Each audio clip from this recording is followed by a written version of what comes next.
नमस्कार, खुशबू दुबे के साथ आप देख रहे हैं सामाजिक जागरण। एमएसपी यानी न्यूनतम समर्थन मूल्य को कानूनी दर्जा देने की मांग को लेकर किसान एक बार फिर सड़कों पर उतरे हैं। 3 साल पहले भी कृषि कानूनों को वापस लेने के लिए और एमएसपी यानी मिनिमम सपोर्ट प्राइस की गारंटी की मांग के लिए किसानों ने लगभग 13 महीने तक दिल्ली की सीमाओं पर आंदोलन किया था। आखिरकार 19 नवंबर 2021 को सरकार को 3 कानून वापस लेने ही पड़े।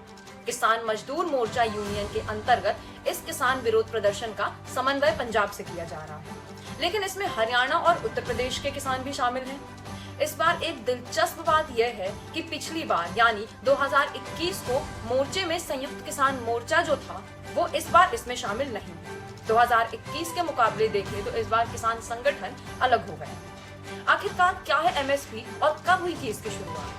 दरअसल एमएसपी को 1966 में एक नीति के तौर पर लाया गया था, जो कि कोई कानून नहीं है।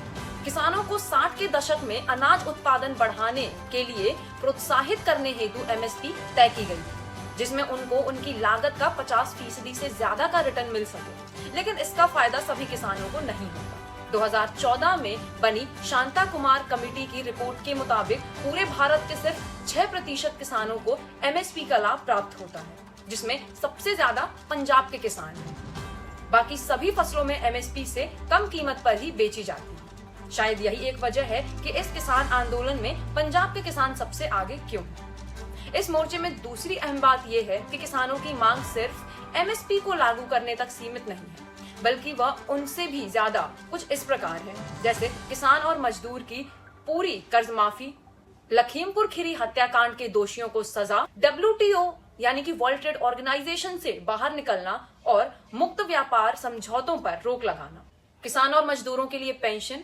प्रदर्शन के दौरान मरने वाले किसानों को मुआवजा, मनरेगा स्कीम के तहत 100 की बजाय 200 दिन का रोजगार इत्यादि।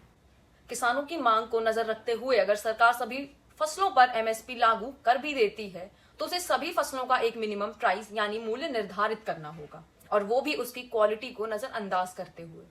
इससे किसानों का तो फायदा होगा, लेकिन सरकार का भारी नुकसान होगा। अभी भी सरकार हर वर्ष 23 फसलों पर एमएसपी देती है। इन 23 आइटम्स में शामिल 7 अनाज वाली फसलें, 5 दाल, 7 ऑयल सीड्स और 4 अन्य कमर्शियल फसलें हैं।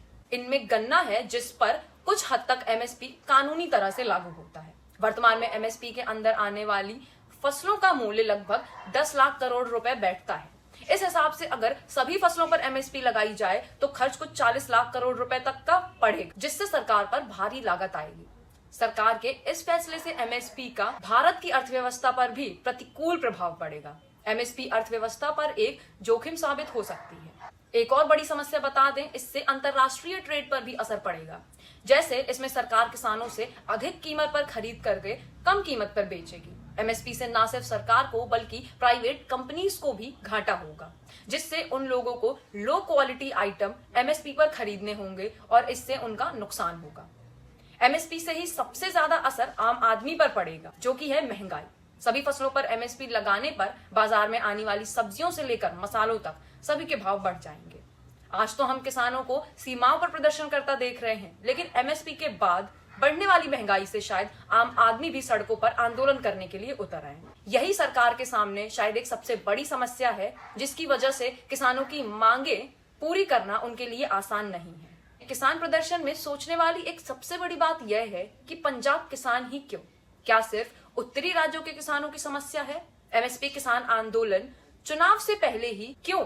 क्या यह कोई राजनीतिक रणनीति है या सच में किसानों की मांगों के पीछे उनकी असल समस्या जुड़ी है? क्या उससे सभी जरूरतमंद किसानों को फायदा या लाभ मिलेगा? हमें अपने ओपिनियन कमेंट सेक्शन में जरूर बताएं। ऐसे ही अधिक जानकारी के लिए देखते रहिए सामाजिक जागरण।